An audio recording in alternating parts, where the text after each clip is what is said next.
자, 질문해 볼까요? 여러분, 우리 하나님은 어떤 분이실까요? 그러니까 여러분에게 하나님은 어떤 분이시죠? 어떤 분이세요? 그러니까 하나님은 우리에게 이런 분이 아니실까요? 그러니까 우리의 그 어떤 모습과도 상관없이, 우리의 그 어떤 모습과도 상관없이 우리의 존재 그 자체로 우리를 사랑해 주시는 분. 있는 그대로 우리의 이 모습 자체로 우리를 사랑해 주시는 분. 여러분, 바로 그분이 우리에게 함께 하시는 하나님이세요. 우리에게 그런 하나님이 계시다는 사실을 우리가 잊지 않았으면 좋겠어요.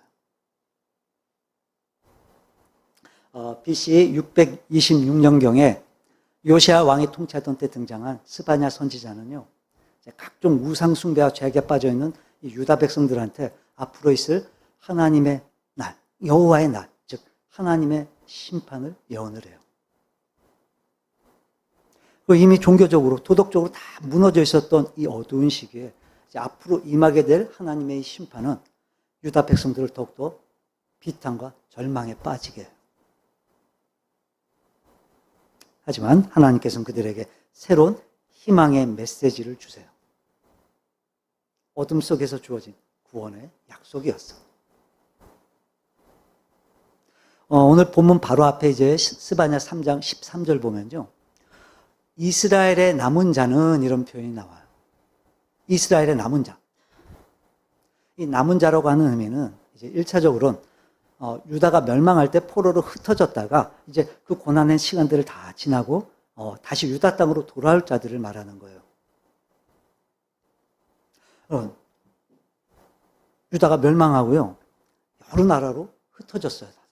사람들이 다 흩어졌어요. 특히 바벨론의 포로로 많은 사람들이 끌려갔어요. 포로로. 그리고 이제 70년의 시간이 흐른 거예요. 모두가 다 이제 유다 땅으로 돌아온 게 아니라 이제 이미 거기에 적응하고 살던 많은 사람들은 유다로 다시 돌아오지 않았어요. 그럼에도 불구하고 그곳 땅으로 돌아온 자들이 있었던 거예요. 그들을 이제 유다와 예루살렘의 회복을 그들이 이제 도모해 가게 돼요. 바로 그들을 남은 자라고 지금 표현하고 있는 거예요. 말씀이. 이제 그걸 좀 더 폭넓게 표현을 해보면 주님의 은혜로 택하심을 받은 자, 그 주님께서 자신의 영광을 위해 남겨두신 모든 사람들인 거예요. 그러니까 14절 이후에 나오는 내용은 바로 그 남은 자들이 누리게 될 회복과 구원의 내용을 담고 있는 거예요. 다시 말해, 많은 사람들이 신앙을 저버리고 하나님을 거부하지만 여전히 하나님 앞에 신실하게 살려고 하는 사람들, 온갖 도전과 시련과 역경 속에서도 믿음을 지키며 살려고 하는 사람들, 바로 그들을 향한 하나님의 격려의 메시지가 지금 14절 이후에 나오는 내용인 거예요. 자, 특별히 오늘 본문 16절을 보면요, 이제 이런 내용이 나와요. 그날에 사람이 예루살렘에 이르기를 두려워하지 말라. 시온아, 내 손을 늘어뜨리지 말라. 그래요. 네 손을 늘어뜨리지 말라. 이게 무슨 말일까요? 어떤 의미일까요, 이게? 왜 우리가 보면 어떤 일에 막 우리가 절망하거나 낙심하게 되면 보면 막 이제 맥없이 우리가 털썩 주저앉아가지고 손을 툭 이렇게 주저앉아 툭 떨구는 거. 그런 뜻인 거예요, 이게. 그러니까 힘없이 팔을 쭉 늘어뜨린 거. 그래서 이 표현을요, 이제 리빙 바이블이라는 영어 성경에서 이렇게 번역을 해요. 치어러. 그러니까 우리 말로 표현을 하면은 힘내, 기운내, 기죽지 마, 이런 뜻인 거예요. 치어러. 그러니까 앞으로 하나님께서 펼쳐주실 그 회복과 구원의 내용을 통해서 너네 이제 겁내지 마라. 너네 이제 두려워하지 마. 그렇게 맥없이 너희들 주저앉아 있지 마라. 자, 힘을 내라. 기운을 내. 기죽지 마라. 이렇게 하나님이 그들을 격려하시는 말씀이었던 거예요. 사실 우리의 인생이 그런 것 같아요. 물론 때론 좋을 때도 있죠. 좋을 때도 있지만 사실 힘들 때가 더 많은 것 같아요. 우리 인생이 보면. 그래서 항상 듣고 싶기도 하고, 그리고 또 들으면 또 이게 힘이 되기도 하잖아요. 힘내세요, 힘내세요. 기운 내세요. 여러분, 하나님께서 오늘 우리에게 격려하세요. 우리를 격려하시는 거예요. 그러니까 여러분, 힘을 내세요. 힘내세요. 오늘 하나님께서 우리에게 이렇게 힘을 내라고 하시는 이 말씀을 통해서 여러분들이 위로를 얻기를 바랍니다. 하나님의 격려를 얻기를 바랍니다. 자, 그럼 여러분, 그럼에도 불구하고 우리가 힘을 낼 수 있는 이 근거가 뭘까요? 우리가 힘을 낼 수 있는 근거 뭘까요?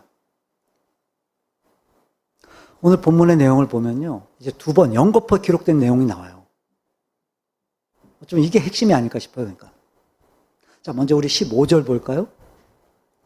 자, 15절 보면, 여호와가 내 형벌을 제거하였고 내 원수를 쫓아냈으며 이스라엘 왕 여호와가 내 가운데 계신다 그래요.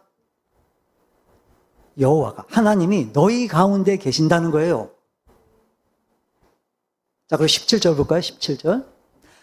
너의 하나님 여호와가 너의 가운데에 계신다. 너희 가운데에 계신다. 두려워하지 말래요. 염려하지 말래요. 힘을 내래요. 이유가 뭐냐면 하나님께서 너의 가운데 계신다는 거예요. 여러분, 그럼에도 불구하고 우리가 힘을 낼 수 있는 이유, 정말 힘들고 고된 삶을 우리가 살아가고 있지만 그런 상황 속에서도 우리가 힘을 낼 수 있는 이유, 바로 하나님께서 우리와 함께 계신다는 거예요. 여러분, 하나님께서 여러분과 함께 하십니다. 그러니까 여러분, 힘을 내시기를 바랍니다. 자, 근데 문제는 뭐냐? 우리가 직면하고 있는 많은 상황들을 통해서 우린 자꾸 하나님이 마치 안 계신 것 같은 생각이 드는 거예요. 우리가 보고 듣고 느끼는 우리의 이 감정은요, 하나님이 내 삶에 함께 하시지 않는 것 같아요. 그래요. 여기까지는 그럴 수가 있어요. 그럴 수 있어요. 뭐 그런 생각, 그런 느낌, 뭐 그런 마음 들 수 있어요. 충분히. 이해는 돼요. 그러니까 그만큼 버거운 거죠, 우리가. 그만큼 힘든 거예요, 우리가. 그만큼 지치고 힘든 거예요. 공고해지는 거예요. 근데 여러분, 그렇게 믿지는 마세요. 그걸 믿지 마세요. 그럼에도 불구하고 하나님은 우리와 함께 하신다는 거예요. 우리를요, 고아처럼 내버려 두지 않는다고 하셨어요. 우리와 함께 하시고 우리와 함께 계시겠다고 하셨어요. 그것도 세상 끝날까지. 하나님은 살아계시고 하나님은 지금도 나와 함께 하십니다. 오히려 이런 믿음의 고백을 통해서 변함없이 여러분과 함께 하시는 그 하나님을 확실히 의지하고 힘내실 수 있기를 바랍니다. 철학에서요, 이제 신의 존재에 대한 설명을 하는데 여러 개념들이 있죠. 이런 개념이 또 있어요. 신의 부재. 신의 부재. 그러니까 신이 실존하지 않는다는 거예요. 없다는 거예요, 신이. 근데 니체 같은 철학자는요, 이걸 더 극단적으로 이걸 얘기를 해요. 신은, 아시죠? 신은 죽었다. 신은 죽었다. 또 사르트르는요, 또 이렇게까지 얘기를 해요. 신은 우리에게 말을 걸었지만 이제는 침묵을 지킨다. 우리가 이제 접하는 것은 신의 시체이다. 시체. 신의 부재, 신의 죽음. 이런 개념들을 가지고 살아계신 하나님이 존재하시지 않는 것처럼, 살아계신 하나님이 우리 함께하지 않으시는 것처럼 자꾸 잘못된 생각들을 막 만들어내는 거예요. 근데요, 어쩜 우리도 하나님을 믿긴 믿지만 마치 하나님이 안 계신 것처럼, 마치 하나님으로는 충분하지 않은 것처럼 이런 생각들을 하고 있는 게 아닐까.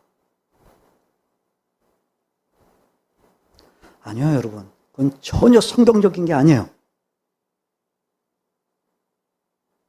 그럼 그럼에도 불구하고 이런 우리의 한계를 우리가 어떻게 이해해야 될까?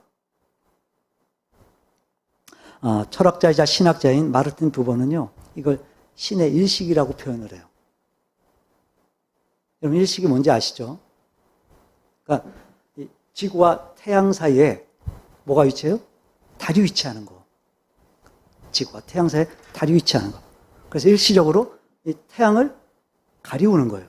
가리는 거예요. 그러니까 이 태양과 지구 사이에 마치 달이 개입을 해서 태양이 일시적으로 보이지 않는 것처럼 하나님 분명히 존재하시고 우리와 함께 하시는데 하나님은 그 하나님 우리 인간 사이에 무언가가 이제 끼어들어서 하나님의 이 실존, 이 하나님의 현존을 우리가 느끼지 못하게 된다는 거예요. 하나님과 우리 사이에 뭔가가 끼어들어서 가리운다는 거예요. 이게 좀 더 성경적인 것 같지 않으세요? 자, 왜 그러냐면 이런 거예요, 여러분. 일식은요, 태양과 지구 사이에서 일어난 현상인 거지, 태양 그 자체에서 일어나는 현상이 아니잖아요. 그러니까 지구에서 봤을 때 태양이 가려져 있었던 거지, 그래서 태양이 없는 게 아니잖아요. 다시 말해, 지금 우리 어려운 문제들, 형편들, 이게 하나님과 우리 사이에 자꾸 끼어드는 거예요. 그래서 하나님 분명히 존재하시는데, 하나님 분명히 우리와 함께 하시는데, 우리가 이 태양과 지구 사이에 이 달이 가려가지고 마치 태양이 안 보이는 것처럼 우리가 하나님이 안 계시는 것처럼 느낀다는 거예요.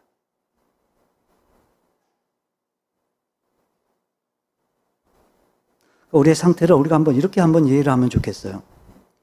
하나님이 안 계시는 게 아니에요. 하나님이 부족하신 게 아니에요. 그러니까 우리를 둘러싸고 있는 상황들이, 우리가 만나는 이 모든 형편과 문제들이, 그 사건들이 하나님과 우리의 사이에 자꾸 끼어드는 거예요. 그래서 우리가 하나님을 온전히 바라보지 못하게 하고, 온전히 하나님을 우리가 신뢰하지 못하게 하는 거예요. 그래서 우리는 어떻게 느껴요? 하나님이 마치 안 계신 것처럼 느끼는 거예요. 그럼 정말로 하나님이 부재하신다면요, 정말로 하나님이 안 계신다면 완벽한 절망인 거예요. 자, 하지만 그렇지 않죠? 일식은 희망이 있잖아요. 시간이 지나면요, 달은 지나가잖아요, 여러분. 그래서 우리는 태양을 볼 수 있게 된단 말이에요. 그런 것처럼 지금은 우리의 한계 때문에, 우리의 연약함 때문에 마치 하나님이 안 계신 것처럼 느껴질 수 있지만, 아니요. 여러분, 하나님은 분명히 살아계세요. 하나님은 분명히 우리와 함께 하신다는 거예요. 그러니까 기죽을 필요가 없어요, 여러분. 기죽일 필요가 없어요. 우리가 힘을 잃을 이유가 없어요. 왜요? 하나님은 언제나 우리와 함께 하시기 때문에 그래요. 그러니까 여러분, 어떤 상황 가운데 놓여 있다 할지라도 그 문제 때문에 하나님을 놓치지 않기를 바라요. 어떤 상황에서도 늘 나와 함께 하시는 그 하나님을 여러분 신뢰할 수 있기를 바라요. 자, 그럼 여러분, 우리가 어떻게 해야 이 부분을 좀 우리가 극복해낼 수 있을까? 자, 아까 15절과 17절에 하나님이 우리와 함께 하신다고 하셨는데, 이제 동일한 단어가 또 반복이 돼요. 자, 15절 보면, 여호와가 내 가운데 계신다. 내 가운데 계신다. 자, 그리고 17절 볼까요? 17절. 너희 하나님 여호와가 너의 가운데에 계신대요. 너의 가운데. 여러분, 이 가운데라는 말이 이게 무슨 뜻이냐면요, 가장 가까운 부분이란 뜻이에요. 가장 가까운 부분. 그래서 가운데 계신다는 말이 무슨 말이냐면, 너희 중심 속에 계신다는 거예요. 너희 중심 속에. 그러니까 이런 거예요, 여러분. 우리의 믿음의 태도가 자꾸 이 신의 일식을 경험하게 되는 이유가 뭐냐? 자꾸 가려지는 이유가 뭐냐? 우리는요, 우리가 겪고 있는 그 상황 속에서 자꾸 하나님을 찾으려고 하는 거예요. 내가 겪고 있는 그 문제 속에서 하나님을 찾으려고 하는 거예요, 자꾸. 그래서 상황이 좋아지면요, 하나님이 함께 하신다고 느껴져요. 상황이 힘들면, 어려워지면 하나님이 안 계신 것처럼 느끼는 거예요. 그러니까 우리는요, 자꾸 거기서 하나님을 찾는 거예요, 거기서. 그 상황 속에서만 우리는 하나님을 찾아요. 그러니까 그 상황으로 하나님이 계시다, 안 계시다를 확인하려고 그래요, 우리가. 여러분, 하나님은요, 거기 계신 게 아니고요. 어디 계신다고요? 중심 속. 우리 안에, 여기에 계신다고요, 여기. 그러니까 왜 우리가 신의 일식을 경험하게 되는 걸까? 왜 하나님이 자꾸 가려지는 걸까? 왜 안 보이는 걸까, 하나님이?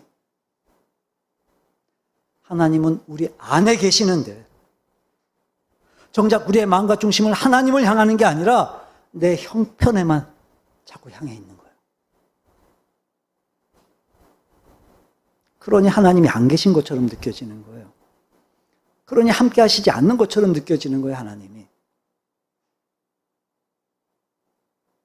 이미 하나님은 내 안에 가장 깊은 중심 속에 나와 함께, 나와 하나가 되셔서 거하심에도 불구하고 그 하나님을 바라보고 그 하나님을 향하진 않고 우린 자꾸 내가 마주하고 있는 그 환경에만 자꾸 마음을 두게 되는 거예요. 그래서 거기에 하나님이 계신다고 생각을 해요. 그래서 좀 여유가 있고 좀 수월해지고 좀 살만하면 하나님이 함께 하시는 것 같아요. 조금이라도 어려워지고 불편해지면, 버거워지면 하나님 안 계신 거예요. 그래서 감사했던 입술에서 원망이 나오고 찬양했던 입술로 불평을 해요, 하나님. 여러분, 이걸 극복하려면요, 우리가 이걸 기억해야 돼요. 하나님은 우리 안에, 내 중심 가운데 계신다. 하나님은요, 우리 안에, 우리와 하나가 되셔서 우리와 함께 하세요. 에스겔 37장 볼까요? 에스겔 30장 24절에 보면 내 종 다윗이 그들의 왕이 된다 이렇게 시작을 해요. 자, 여기서 다윗은 누구죠? 이스라엘 두 번째 왕 다윗이 아니라 이제 다윗의 후손으로 오시는 그리스도, 예수를 말해요. 그래서 이후에 나오는 내용이 뭐냐? 하나님께서 그 메시아, 그리스도 예수를 통해서 믿는 자들에게 주시는 약속인 거예요. 약속. 그러니까 우리에게 주시는 약속이에요. 자, 그 중에 하나가 뭐냐면 26절, 이제 후반절에 보면 내 성소를 그 가운데에 세워서 영원히 이르게 한다. 여러분, 이 성소라고 하는 말은요, 그러니까 그 당시에 있었던 그 성소를 의미하는 게 아니라 바로 성전 대신 그리스도 예수를 말해요. 그리스도 예수를 의미해요. 여러분, 예수님이 자신을 성전이라고 말씀하셨어요. 예수님이 성전이세요. 그러니까 이 성소를 우리 가운데 두신다. 이게 무슨 말이겠어요? 무슨 의미겠어요? 예수님을 우리 안에 두시겠다는 거예요. 자, 그리고 27절 볼까요? 내 처소가. 그러니까 그 그리스도 예수가, 그 처소가 그들 가운데에 있을 것이며 나는 그들의 하나님이 되고 그들은 내 백성이 되리라. 자, 또 나왔죠? 그들 어디예요? 그들 가운데. 바로 그 성전 대신 그 그리스도 예수를 통해서 하나님이 우리 안에, 우리 중심 속에 계시겠다는 거예요. 자, 또 28절 볼까요? 내 성소가 영원토록 그들 가운데 있을 것이다. 그러니까 여러분, 그리스도 예수를 통해서 하나님이 우리에게 주신 약속 중에 하나가 뭐예요? 뭘까요? 함께 하신다. 임마누엘. 내가 너희와 영원히 함께 한다. 여러분, 예수가 그리스도이심을 믿으시죠? 분명히 믿으시죠? 그럼 그 그리스도 예수께서 여러분 안에 계세요. 하나님의 처소가 되시는 그 그리스도 예수께서 여러분 안에 지금 거하시는 거예요. 그러니까 우리 안에 누가 계세요? 하나님이 계시는 거예요. 하나님. 이건 변하지 않는 사실이에요. 어떤 상황이나 형편 때문에 달라지지가 않는다고요. 이건 달라지지 않는, 변하지 않는 분명한 하나님의 약속이고 진리예요, 진리. 그리스도 예수가 그리스도이심을 믿는다면, 예수가 그리스도를 믿는다면 어떤 상황, 어떤 형편과도 상관없이, 그 어떤 것과도 상관없이 하나님은요, 지금 여러분 안에 함께 하세요. 그걸 믿으시라는 거예요. 그 하나님의 약속을 믿으시라는 거예요. 여러분, 우리가요, 신앙생활을 이렇게 해야 되는 게 아닐까 싶어요. 자, 마태복음 볼까요? 마태복음 15장 보면, 이제 7절부터 보면, 이제 예수님께서 이 바리새인과 서기관들을 책망하시는 장면이 나와요. 자, 외식하는 자들아, 그래요. 외식하는 자들아, 시작. 자, 여러분, 이 외식이란 말의 어원이 뭐냐면요. 연극한다라는 말이에요. 연극한다. 그러니까, 겉모양만, 겉모습만, 즉, 껍데기만, 형식만, 이게 외식이에요. 외식하는 자들아, 이사야가 너희에 관하여 잘 예언하였도다. 그러니까 그들이 외식한다고 지금 지적하시면서 왜 그렇게 말씀하시는지를 설명하시는 거예요. 지금 이사야 말씀을 인용하시면서. 자, 8절 볼까요? 함께 읽어볼까요? 이 백성이 입술로는 나를 공경하되 마음은 내게서 멀도다. 우리가요, 하나님이 나와 함께 하신다는 사실을 우리가 확신하고 힘을 내기 위해서는요, 우리에게 있는 이 부분을 우리가 극복해야만 돼요. 그러니까, 입술로는 하나님을 공경해요. 입술로는 우리가 하나님을 공경해요. 근데 정작 마음은 어떻다고요? 하나님에게서 멀다고요.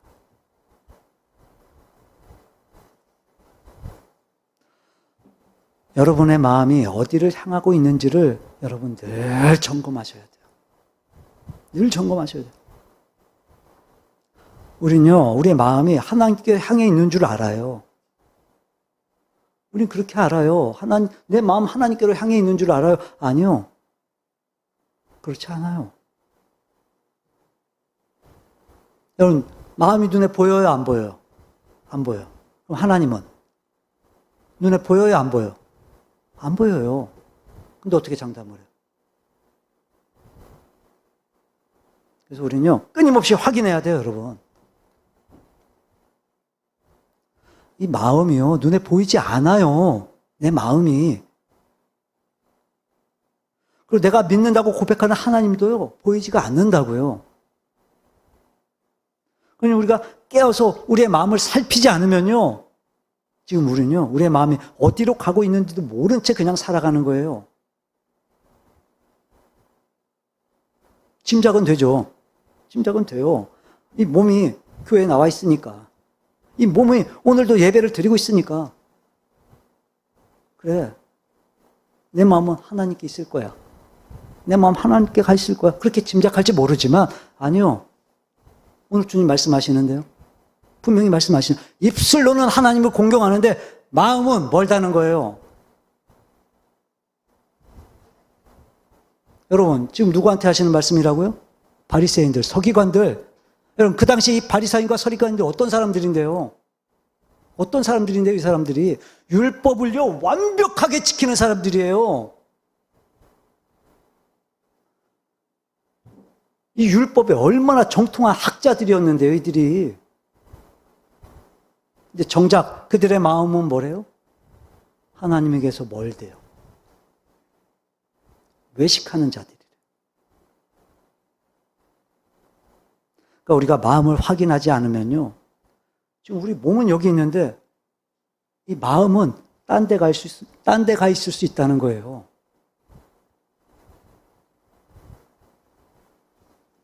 하나님이 어디 계신다고요? 우리 중심 가운데, 우리 안에 계신다고요, 여러분. 딴 데 계시는 게 아니라 나와 하나가 되셔서 내 안에 계시니까 우리 그걸 확인해야 된다고요. 확인해야 돼요.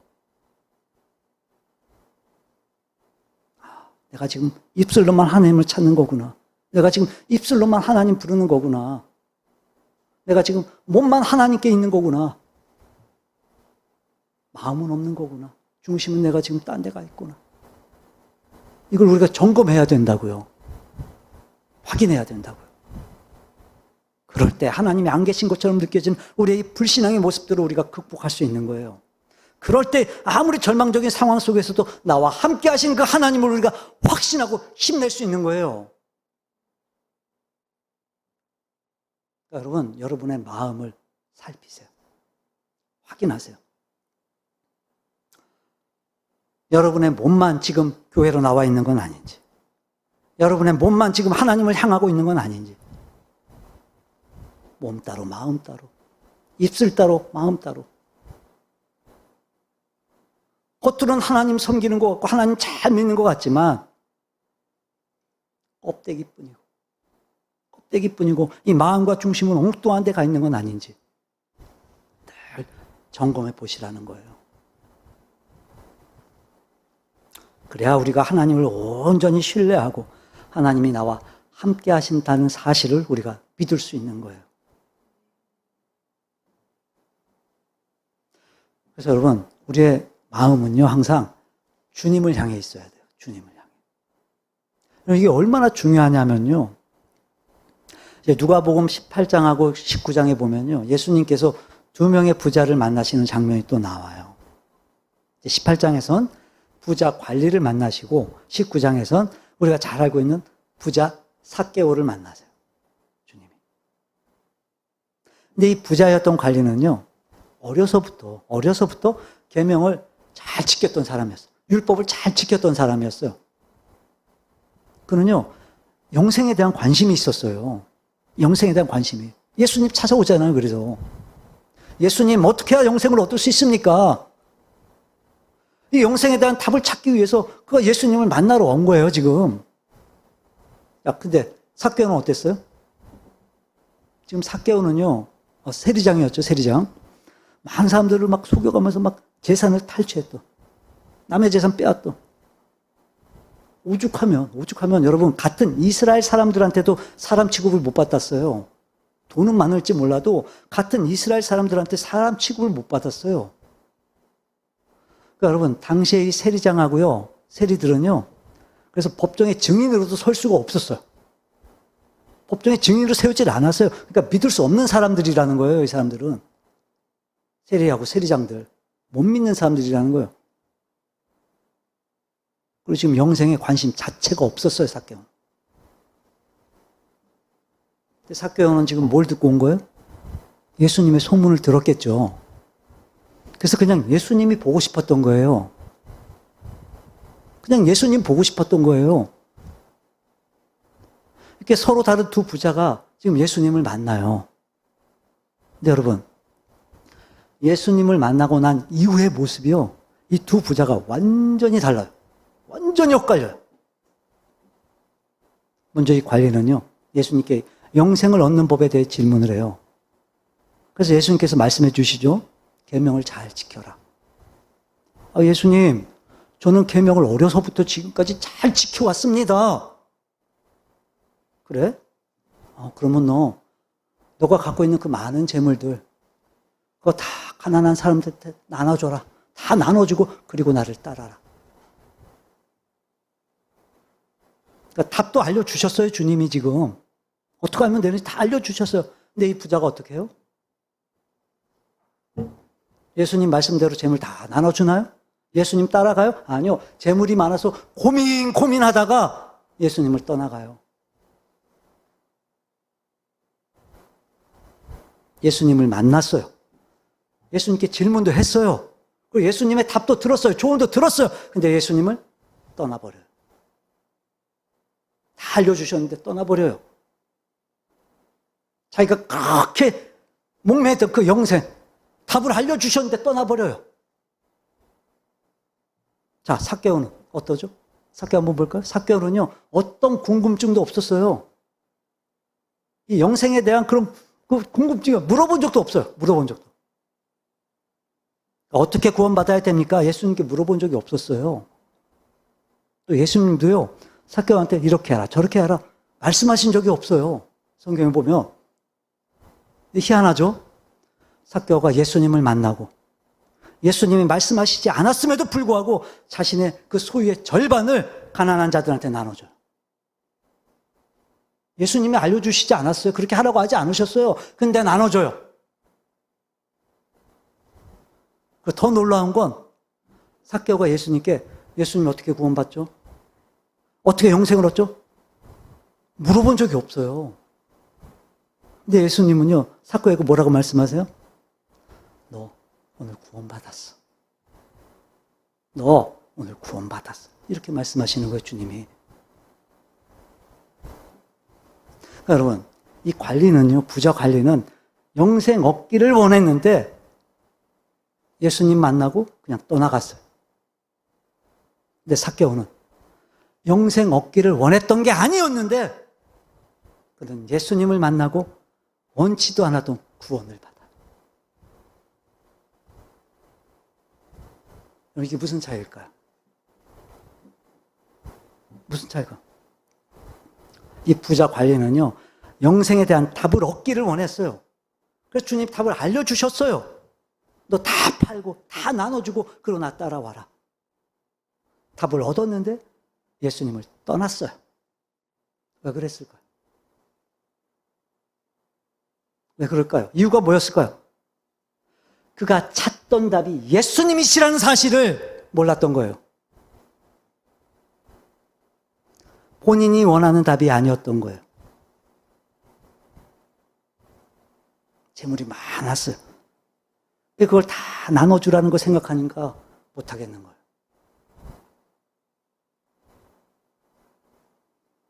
근데 주님 말씀은 그게 아니었잖아요. 너 영생을 원한다고 그랬지? 다 나눠주고 나 따라와. 나 따라와. 왜요? 주님이 영생이시니까. 질문도 했고 답도 얻었어요. 근데 주님을 떠나갔어요. 근데 삭개오는요, 영생에 관심이 없었다니까요. 구원에 관심 없었어요. 근데 삭개오는 누구에게 관심이 있었어요, 지금? 예수님께 관심이 있었어요, 예수님께. 예수님이 관심이었어요. 예수님께서 자기 집에 오셨다는 게 이게 얼마나 기쁘고 감사했는지 몰라요. 그는 예수님께 관심이 있었고, 예수님 보고 싶었고, 그 예수님을 만났고, 그리고 예수님이 구주시라는 걸 깨닫게 됐어요. 그 예수님께서 오늘 이 집에 구원이 임했다라고 말씀하세요.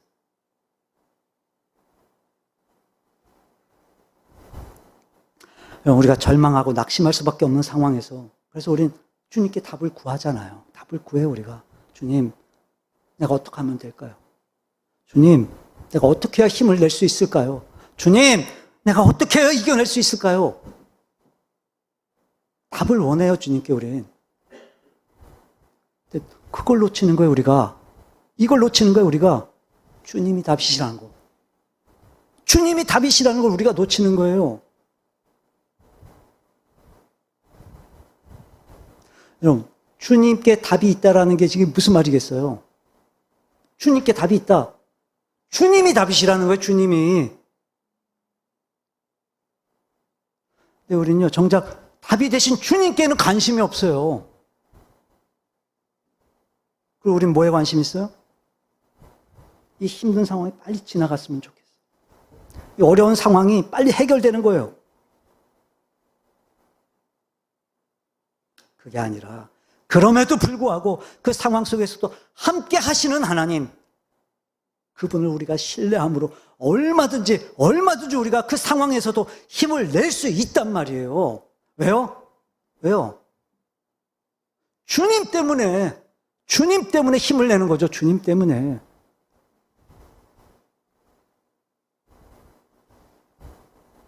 주님께 답이 있는 게 맞아요. 근데 그게 무슨 말이에요? 주님이 답이시라는 거예요. 주님이. 여러분, 우리가 그러고 있는 거예요. 우리가 그러고 사는 거예요. 그래요. 우리 기도하잖아요. 우리도 기도해요. 하나님께 나와서 우리가 매달려요. 도와달라 그래요. 하나님께 우리가. 우리 예배도 드려요. 말씀도 들어요. 근데 우리가 뭘 놓쳐요? 그렇게 간절히 주님께 우리가 답을 구하는데 정작 그 답이 주님이시라는 거, 우리가 그거 놓치는 거예요. 그래서 우리 어떻게 해요? 그래서 우리 내가 원하는 답이 아니면 우린 주님도 소용없는 거예요. 내가 바라는 답이 아니면 우린 힘을 못 내요. 오히려 더 절망해요. 또 내가 지금 이렇게 기도를 했는데 정말 기도해도 다 소용없네. 맡겨봤자 다 소용없어. 안 들어주셔.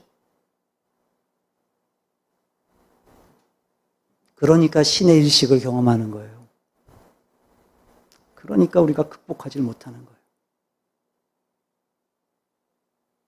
여전히 하나님은 나와 함께 하시고 여전히 하나님은 존재하고 살아계시는데 내가 그리스도 예수를 믿기 때문에 내 안에 초소를 두시고 나와 하나가 되셔서 내 안에 하나님은 거하시는데 우린 그 하나님이 자꾸만 안 계시다는 거예요.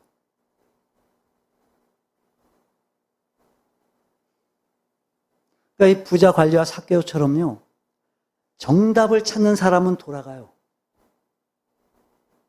근데 주님을 찾는 사람은 정답도 찾는 거예요. 다시 말해 우리의 마음과 중심이 누구를 향하고 있냔 말이에요. 누구를.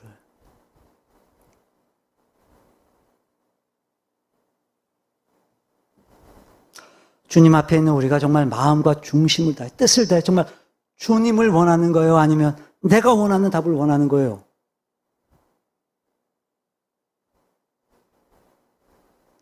입술로는 나를 공경하는데 마음은 멀다 하신 주님의 말씀이 어쩌면 지금 주님 앞에 나와 있다고 말하는 우리를 향하신 말씀이 아닐까.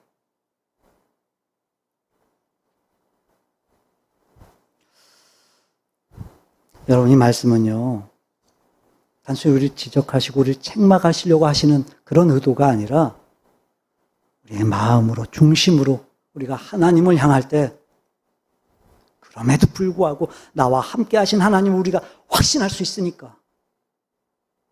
우리 가운데 계신 하나님을 우리가 확신하고 힘을 내고 우리가 용기를 낼 수 있으니까 진짜 우리가 찾는 답이 주님이라는 사실을 지금 우리에게 말씀해 주고 계시는 거예요. 알려주시는 거예요, 하나님이. 여러분, 우리와 함께 하시는 하나님 때문에 우리가 힘을 낼 수 있어요. 있어요, 여러분. 여러분, 이제부터 여러분의 마음과 중심이 어디를 향하고 있는지를 여러분 항상 살피세요. 항상. 성경적 예배를 알리는 대표적 강사예요. 탐 크라우트가 쓴 예배자에게 필요한 30가지 영적 기초라는 책에 나오는 내용인데 제가 그대로 한번 읽어드릴게요. 몇 년 전 나는 하나님 말씀의 중요성에 대해 강의하는 것을 들었다. 그는 강의를 하면서 주의 의로운 규례들로 말미암아 내가 하루 7번씩 주를 찬양하나이다 라는 구절을 나누었다. 이 말씀에서 그가 강조한 것은 우리가 말씀을 주신 하나님을 찬양할 필요가 있다는 것이다.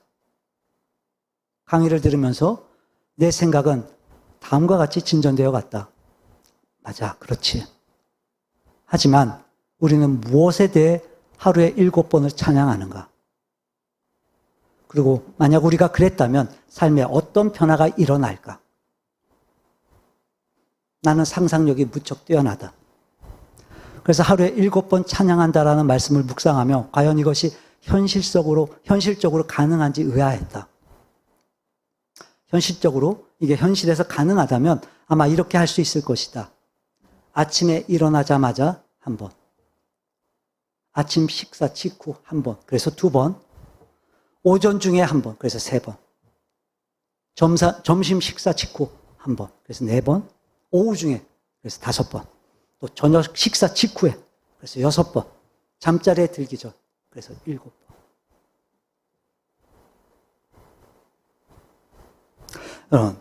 여러분, 지금 뭘 얘기하는 걸까요, 이게? 이게 무슨 막 깊은 기도를 하라는 게 아니라 하나님을 향한 삶의 태도를 말하는 게 아닐까. 그러니까 이렇게라도 우리가 의지적으로 막 시간을 정해놓고 이제 7번이 어려우면 5번이라도 짧은 시간이라도 잠깐씩이라도 우리가 하나님 생각하고 하나님 묵상하고 짧게라도 우리가 하나님께 기도하고 그리고 또 하나님을 찬양하면서 이렇게 5번씩, 7번씩 우리가 주님을 기억할 수 있다면, 이게 훈련된다면 우리가 어떻게 해서든지 우리의 마음과 중심을 하나님께 향할 수 있도록 할 수 있지 않을까.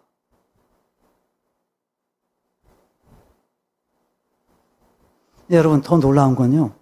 그래서 이분이 이제 이 이야기를 가지고 이제 또 다른 목사님하고 또 얘기를 한 거예요. 근데 그 목사님이 이 책의 저자한테 이렇게 얘기를 하더라는 거예요. 하루에 7번이라고 하는 생각은 정말 흥미롭군요. 대단하군요. 우리는 무슬림을 보면서 그들이 정말 광신적이라고 생각하는데 그 이유는 그들이 하루에 5번씩 그 메카를 향해 절하고 기도하기 때문일 겁니다. 네, 여러분. 그 무슬림들이 왜 하루에 5번씩 그렇게 메카를 향해서 절하는지 아세요? 이유가 뭔지 아세요? 이 목사님이 이렇게 답을 하더라고요.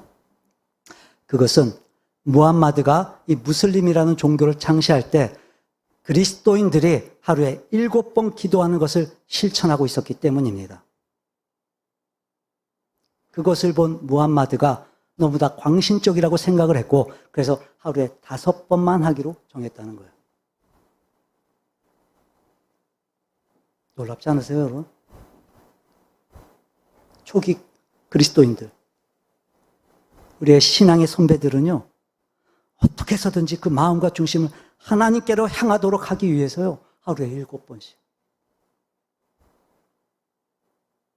무슬림들 5번인데, 그때 당시 초기 우리의 믿음의 선배들, 초기 그리스도인들은 하루에 7번씩 시간을 정해놓고 하나님을 향했다는 거예요.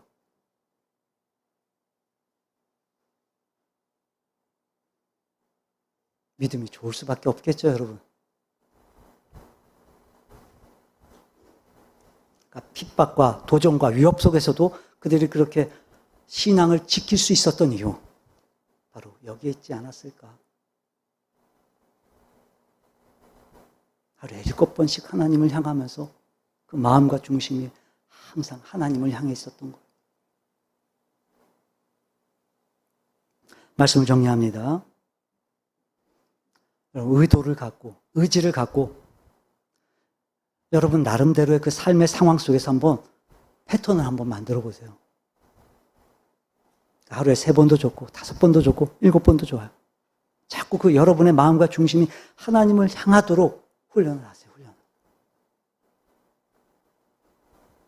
그럼 여러분이 어떤 절망적인 상황 속에서도 하나님이 나와 함께 하신다는 그 사실을 확신하고, 그분 때문에, 그분이 나와 함께 하신다는 그 사실 때문에 얼마든지 여러분 힘을 낼 수 있을 거예요. 정말 우리 인생이 그런 것 같아요. 정말 항상 힘들어요, 항상. 살만 하면 또 힘들어지고, 살만 하면 또 어려워지고, 그래서 우리가 힘을 잃어버릴 수 있어요. 네, 여러분 아시죠? 우리의 힘은 믿음에 있다는 거. 우리가 힘을 낼 수 있는 이유, 하나님이 우리와 함께 하신다는 거예요. 문제는 뭐냐? 우리가 그걸 믿지 못하는 거예요.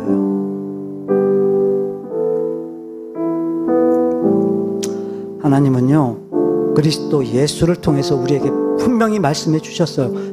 영원히 우리와 함께 하시겠다고. 이미 우리 안에 이루어진 이 말씀, 이미 우리 안에 계시는 하나님, 이 약속, 여러분이 어떤 삶의 상황 가운데 있다 할지라도, 어떤 절망, 어떤 좌절 가운데 있다 할지라도, 여러분 이 말씀을 확실히 확신할 수 있기를, 신뢰할 수 있기를 바랍니다. 하나님이 내 안에 나와 함께 하신다는 사실을 늘 확신할 수 있기를 바라요. 자, 여러분 힘내세요. 기운 내세요.